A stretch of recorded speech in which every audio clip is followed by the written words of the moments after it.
Andrés Iniesta llegó al pequeño pueblo de Valverde al amanecer, vestido simplemente con una camisa de algodón clara y vaqueros desgastados, como si fuera un vecino más que volvía a visitar las calles de su infancia.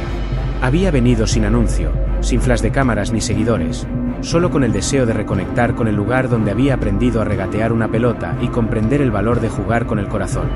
Cruzó la plaza central, cuyos adoquines guardaban huellas de niños corriendo descalzos, y giró en aquella calle empedrada que, hacía 20 años, solía recorrer para entrenar con sus amigos. En el silencio del alba, las persianas de los puestos seguían cerradas, salvo una caseta solitaria donde una mujer encorvada, con un delantal manchado por el pescado del día anterior, preparaba su puesto de pescado fresco como cada mañana. No era más que una mujer mayor, de única herencia una tristeza antigua, y al verle, la expresión en su rostro cambió. De pronto, el aire matutino se cargó de tensión cuando la gente local, uniforme impecable, botas relucientes y mirada opaca, apareció marchando hacia el puesto de la mujer con pasos firmes. Era don Lorenzo, el policía del pueblo, conocido por su mano dura y su autoridad indiscutible. Cuando nació Iniesta, aquel policía ya era tema de conversación en cada taberna y bar. Decían que usaba el uniforme no para proteger, sino para intimidar a quienes vendían pescado, frutas o hortalizas sin su permiso. Ahora, en silencio, Iniesta observaba cómo aquel hombre de mirada fría exigía el pago de una suma que nunca aparecía en ningún recibo. La mujer, ante el pulso autoritario, retrocedía, las manos temblorosas sujetando el dinero que había ganado con sudor propia, con dignidad herida. Los transeúntes se mantenían a distancia, algunos mirando con impotencia, otros obligados por el miedo a mirar hacia otro lado. Los pajarillos salían despavoridos de las macetas. El silencio se volvió pesado como una losa. Entonces, la mujer alzó la vista y sus ojos se empañaron de lágrimas. Andrés sintió que debía intervenir. Dio un paso firme hacia adelante, alzó la voz con respeto, palabra pausada. Señor, ella no hace más que ganarse la vida. Esto no es justo. Don Lorenzo giró, sorprendido. Aquel no era el niño que había dejado de jugar al fútbol siendo apenas un adolescente para cumplir su sueño. Era ahora un hombre, un símbolo. ¿Y usted quién es?, escupió el policía. Iniesta sintió que le miraba como quien percibe una amenaza más que una fama inútil. No soy nadie que busca fama, respondió Iniesta. Soy alguien que no aguanta ver humillar a una persona trabajadora. El silencio se tensó. El pulso de la mujer palpitaba en su pecho. Andrés se plantó frente al puesto, el amanecer ya clareando tonos cálidos sobre el tejado encalado del pueblo. Don Lorenzo acercó el rostro al suyo. Este pueblo sabe cómo se hacen las cosas gracias a mí. Vete si no quieres problemas. Los primeros pajarillos regresaron al balcón. Iniesta sintió como el aire se enrarecía, le estaban probando. No al futbolista, a Iniesta. Pero quiso ver si podía mover conciencias. Dio un paso más, firme, tranquilo. Impulsar justicia no causa problemas. Pero tolerar el abuso, sí. Aquello fue como romper un espejo silencioso. La multitud, al fin, se atrevió a mirarse. Un joven que pasaba con una cámara en el móvil, Mateo, captó el momento, fijó en foto la dignidad silenciosa de Andrés frente al uniforme amenazante. Un anciano murmuró: «Ese es Iniesta». Ya no había marcha atrás. Don Lorenzo, sintiéndose acorralado, apartó la mano que exigía el pago y le dio la espalda. El sonido seco del uniforme resonó contra las piedras del suelo. Se marchaba, enfurecido. Andrés volteó entonces a mirar a la mujer. Ella lo miraba, lágrimas tenue brillando, como si hubiera recibido más consuelo que de toda una vida de silencio. En el viento matinal, un grito inaudible recorrió el pueblo: «No estás solos». Andrés no dirigió palabra, solo levantó el mentón y dijo en voz baja: «Cuento con vosotros». Sin más. Era imposible no creerle. Una flecha invisible había calado en el pueblo. Escribiendo esto, pienso en cuán radicalmente cambió aquel instante la historia del pueblo. Andrés, nadie más que un hombre silencioso, plantó frente a ese uniforme la semilla de un cambio que todos veían, pero que nadie se atrevía a nombrar. Y aquella semilla, recién plantada entre el pescado del mercado y los adoquines de la plaza, ya latía. Al día siguiente, Valverde despertó con un rumor persistente. ¿Ese era Iniesta? Entre el zumbido de los radios y los murmullos entre vecinos, el pequeño pueblo de la sierra ardía en expectación. Algunos creían que solo era un turista confundido, Pero otros, que habían vivido tiempo suficiente para desconfiar de las apariencias, sabían que habían visto algo distinto. Andrés volvió al mercado sin avisar, caminando como si regresara a casa tras una visita rápida. No hubo aplausos, ni cámaras esperándolo. Solo los ojos curiosos de personas que lo reconocían sin reconocer a Dios. La mujer del puesto de pescado lo recibió con un leve temblor en la voz. «Señor Iniesta». Él sonrió, suave, y dejó que Marta, la aprendiz del puesto, lo saludara con una reverencia. La tensión de la mañana anterior no se había disuelto. Flotaba en el ambiente con el aroma de la mañana y el toque insoportable del sudor sin esperanza. A unos metros, don Lorenzo patrullaba entre puestecitos, estricto como si el uniforme fuera su segunda piel, repitiendo sus pasos, buscando enfrentar al héroe que se alzó por justicia. Iniesta lo vio de reojo, preocupado por Rosa, temiendo que volviera a quemar su dignidad. Se acercó a don Lorenzo, despacio, tranquilo. Lo miró sin arrogancia. «No vine a molestar. Solo quiero hablar». El oficial lo observó con dureza. Las palabras agradables no ablandan leyes. El pueblo miró, expectante. Andrés respiró hondo, con gentileza, propuso mediar una charla justa entre la mujer y el policía, para hallar un acuerdo de respeto mutuo y evitar más tensiones. «¿Acuerdo? Vale», dijo don Lorenzo, incrédulo, «si estás dispuesto. Pero más te vale que no te pases de listo». Varios vecinos se asomaron con cautela. Un puñado de comerciantes se alinearon detrás de la mujer. Andrés, sin hablar más, apoyó a Rosa tomándole la mano y enviando un mensaje silencioso. «Aquí no nos callamos». Medio mercado lanzó sus vítores tímidos, resignados. Se sentaron en una pequeña mesa plegable. Rosa, temblando, y don Lorenzo, rígido. Andrés en medio. Propuso que la mujer pudiera pagar una tarifa simbólica acordada con testigos, en vez de coerción anónima por la noche. Don Lorenzo lanzó el borrador sobre la mesa, 10 euros a la semana. Rosa asintió con lágrimas. Andrés se levantó y dijo, «Eso es lo correcto. No impondré nada. Solo pido que sea justo, documentado y respetuoso». La tarifa se discutió con los vecinos, observando como jueces silenciosos. Terminó en 5 euros y, lo más importante, sin amenazas. Don Lorenzo se levantó y dijo con voz menos dura, «Queda guardado en acta, delante de todos. Nadie recibirá 1 euro más». «Gracias», dijo Rosa con voz quebrada. «Esto es justicia». El pueblo exhaló, como si la respiración colectiva hubiera estado contenida. Andrés sonrió, humilde, y puso su mano sobre el hombro de Rosa. Sin más. Y algo cambió bajo el cielo pálido de mediodía. Las horas siguientes fueron una danza callada de miradas y silencios valorados. Andrés decidió quedarse más tiempo, más allá del impulso emotivo. Caminó por el pueblo, saludando a vecinos que le miraban con inmenso respeto. Cada paso suyo era un mensaje, no estás solo. Una anciana le entregó una empanada casi fría, y Andrés agradeció con humildad, recordando su infancia y que significa ser alimentado por comunidad, no por fama. Ese mismo día, de nuevo en el centro, Andrés convocó a un pequeño grupo en la plaza.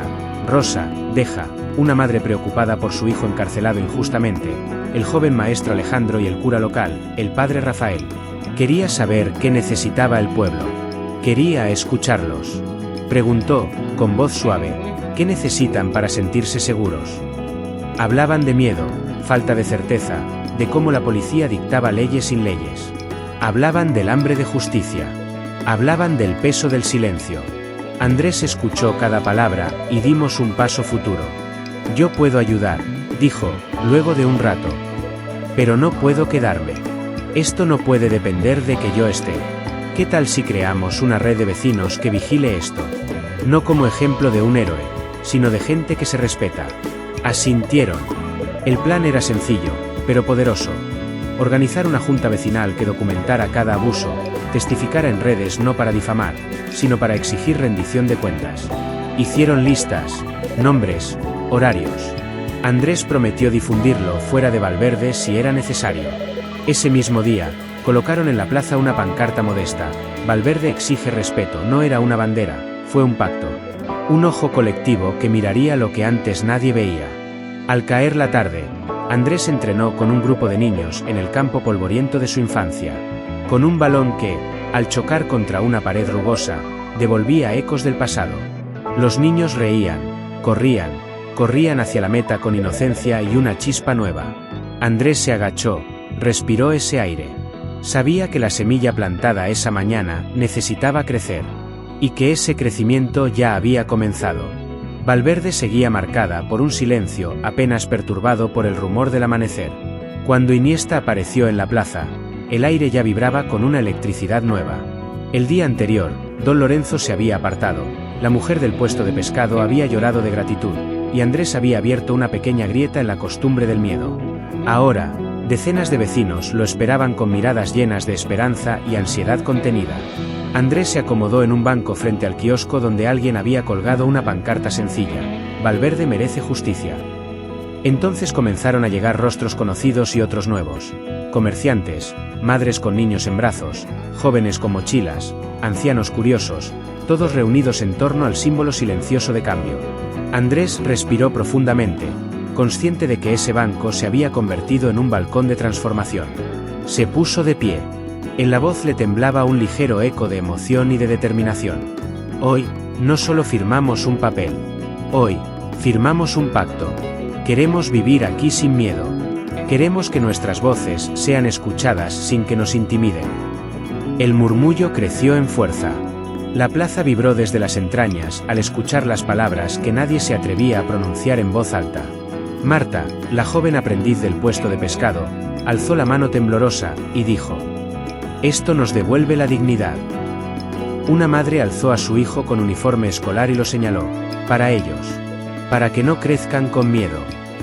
Las palabras se encadenaban y las mejillas inundadas de lágrimas se tornaban en sonrisas firmes. Andrés lo vio todo, con los ojos brillantes. Alguien trajo una mesita con sillas, alguien pidió micrófono improvisado, y la gente empezó a hablar de problemas largamente silenciados: multas arbitrarias, abuso de poder, falta de agua potable, escuelas sin luz. No eran discusiones acaloradas, eran voces humanas, reconocibles, llenas de urgencia real. En ese momento, Andrés pensó: ¿qué diferencia hay entre un partido de fútbol y la vida? En ambos se trata de ser parte de un equipo. Y ese equipo era el pueblo.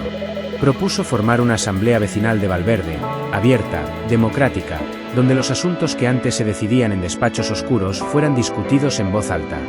No solo lo propuso, escribió en una tablilla blanca y la colgó en el muro de la plaza.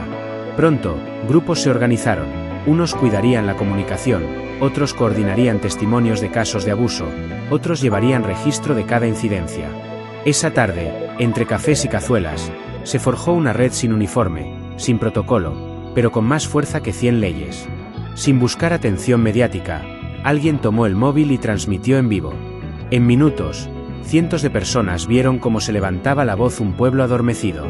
Esa noche, bajo la luz de farolas amarillentas, Valverde habló para sí y para quienes no tenían voz, y Andrés se mantuvo allí, callado, humilde, con el peso de sus pasos invisibles resonando como eco de cambio. La mañana siguiente amaneció con una atmósfera distinta. Si antes había tibieza, ahora había expectativa. En el kiosco donde habían charlado plataformas de palabras, ya estaba listo un cuaderno de acta sencillo y una caja para recibir quejas y testimonios. Andrés, aún sin fanfarrias, fue el primero en firmar: Andrés Iniesta, por un pueblo libre de abusos. La noticia empezó a correr entre pueblos cercanos. Vecinos de otras localidades pasaban, intrigados. Una periodista local, que nunca cubría historias sin permiso, grabó parte en silencio. Cuando Andrés apareció en el kiosco, ella lo saludó. Él asintió con agradecimiento, sin mostrarse incómodo. Sabía que lo importante no era él, sino lo que estaba ocurriendo. Al mediodía, la situación cambió. Se escuchó el potente rugido de un motor. Una patrulla se detuvo junto a la plaza. Don Lorenzo descendió del coche, miró alrededor, suspiró, y subió al podio improvisado. Todos contuvieron la respiración. ¿Qué haría? He escuchado, comenzó con voz grave, que esto se ha ido de las manos. Y allí salió su versión: amenazas de superiores, órdenes sin moral, miedo. Confesó que tenía miedo de mantenerse solo. Reveló que había hecho daño por sentirse indispensable, y que aquella lluvia de voces lo hizo ver que estaba del otro lado del puente, solo. El silencio se tornó un suspiro colectivo. Andrés se adelantó, lo trató con respeto aunque fuera culpable. Le ofreció un papel, que se uniera a ese esfuerzo por justicia, que la seguridad no se basa en miedo. Don Lorenzo, con lágrimas en los ojos, bajó la cabeza y firmó. Ese día, Valverde no solo rompió el silencio, lo transformó en puente. La mañana en Valverde se levantó con una luminosidad distinta. No era únicamente el sol, sino el reflejo de un pueblo que había decidido dejar de temer. En la plaza donde Andrés Iniesta había plantado aquella pancarta con tinta humilde, ahora veía un movimiento de vecinos que llegaban con escaleras, pintura, pinceles. Entre ellos estaban Rosa, emocionada, Deja, con lágrimas en los ojos, Alejandro, el maestro, apuntando nombres para un mural. Eran hombres y mujeres normales, cargados de urgencias y esperanza. Inclinándose con una mirada contenida, Andrés se acercó a ellos y dijo, en voz casi baja pero firme, esto sigue siendo nuestro espacio. La plaza exhaló, era como si la tierra misma sacudiera el polvo del miedo. Se formaron equipos para limpiar calles, reparar puertas de madera destruidas por el tiempo y el olvido, sembrar flores en bancales secos. Al caer la tarde, colgaron un nuevo letrero junto al mercado, aquí mandamos nosotros. Era un mensaje sin arrogancia, un juramento, de que nadie volvería a imponer miedo. Andrés observaba desde la esquina, con la mirada leve, como un vecino más. Le trataban con gratitud, no con acoso. Y le agradecieron no por lo que fue, sino por cómo se volvió a su lado. Esa tarde, varios vecinos querían que Andrés apareciera en las redes, que diera entrevistas, que organizara discursos. Pero él solo respondía, mi voz ya está aquí, en cada paso que dan ustedes. Mientras ello ocurría, al fondo, una silueta desconocida observaba. Un periodista de un programa regional, cámara en mano, captaba cada gesto. La historia comenzaba a salir del silencio de Valverde para colarse en la conciencia de una España que quizá dormía, pero que estaba despertando. Se inició una recaudación de fondos para apoyar a los comerciantes que habían perdido puesto o sentido común. Andrés participaba, depositando una donación simbólica y dejando que los demás se sintieran protagonistas. Dejó que la Asociación del Campo Agrícola recolectara alimentos. Dejó que el trabajo fuera suyo, no de un futbolista. Y una noche clara, entre risas destellando bajo farolas ambarinas, Andrés se retiró al campo de fútbol polvoriento. Allí encontró a los niños entrenando. Se acercó, tomó un balón y simplemente jugó. No hubo aplauso, solo la magia de un día que ya no era igual. La noticia finalmente llegó a la capital. Un artículo destacado en un diario nacional hablaba de Valverde, de cómo un simple pueblo había enfrentado la injusticia con dignidad, con un campeón retirado en silencio y una gente que recuperó su dignidad. La ministra de Interior, conmovida, anunció una investigación real y transparente sobre el funcionamiento de las comisarías en pueblos pequeños. Esa misma tarde, el teléfono de Andrés recibió una sola llamada del alcalde. Has cambiado esto, y no sé cómo agradecértelo. No hubo discursos políticos. La respuesta fue cerrar el círculo, una reunión en la plaza, donde se presentó el nuevo organismo de supervisión policial, conformado solo por vecinos electos, con su acta y estatutos claros y abiertos a todo el pueblo. Inicialmente tímido, Andrés respaldó el documento sin firmarlo públicamente, como si lo apoyara con calma. Al caer la noche, se organizó un partido amistoso entre dos equipos de niños con camisetas prestadas. Andrés fue portero. No era su rol, pero lo tomó sin que nadie se lo pidiera. El primer gol que encajó no fue meteórico, lo tomó con orgullo. Luego, con un pase suave, habilitó el balón para que un niño marcara el gol de la victoria. La imagen quedó grabada, no el ídolo premiado, sino el símbolo encarnado en un gesto de juego sin distinción. Mientras tanto, en la comisaría, don Lorenzo entregó su placa al jefe superior. Ya sin el uniforme limpio de poder coercitivo, agradeció en voz baja, gracias por mostrarme que la fuerza real está en respetar. Y Andrés, bajo la luna, caminó de regreso a su casa prestada. Solo dejó una frase final, pintada sobre la pared del campo: quien respeta, no teme.